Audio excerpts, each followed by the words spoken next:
Ahojte, vítam vás pri ďalšej epizóde podcastu Bez filtra. Už sme si povedali, čo je láska, ale dnes si povieme, čo je láska z môjho pohľadu. Túto epizódu chcem venovať mojej bývalej priateľke, ktorá mi ukázala, čo znamená skutočná láska. Keď som si s ňou začal písať, už vtedy som cítil, že je niečím iná, výnimočná. Nečakal som, že mi vôbec odpíše, ale odpísala. Od prvého momentu sme si písali od skorého rána až do neskorej noci. A verte mi, vždy sme si mali čo povedať. Povedali sme si úplne všetko. Bolo to, ako by sme sa poznali celý život. Neuveriteľné, ako sme vedeli nájsť spoločnú tému a rozobrať ju do najmenších detailov. A potom prišlo prvé stretnutie. Úprimne? Mal som strach. Čo ak nepríde? Čo ak sa jej nebudem páčiť? Čo ak to celé bolo len v mojej hlave? Ale ona prišla. A bola nádherná. V tých šatách ma úplne uchvátila. Srdce mi bylo ako o závod a nemohol som sa na ňu vynadívať. Vtedy som si v duchu povedal, táto žena musí byť moja.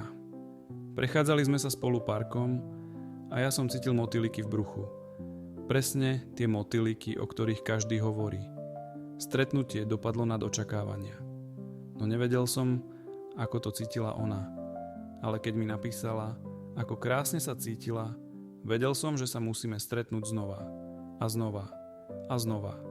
Až sme sa stali párom. Z dvoch cudzích ľudí sa stali dvaja, ktorí zdieľali všetko, lásku, sny, spoločné chvíle. Dala mi všetko, čo muž potrebuje. Lásku, oporu, dôveru, nádej. Venovala mi svoj čas aj energiu. Bol som šťastný, že ju mám.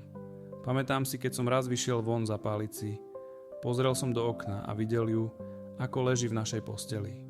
A vtedy som si povedal, nemôžem uveriť, že som získal takú úžasnú ženu. Toto je láska. Tie pocity, tie emócie, tie spoločné chvíle. Všetko, čo si môžete navzájom dať. Láska by nikdy nemala byť jednostranná. Prečo je teda dnes mojou bývalou, keď pre mňa bola dokonalá?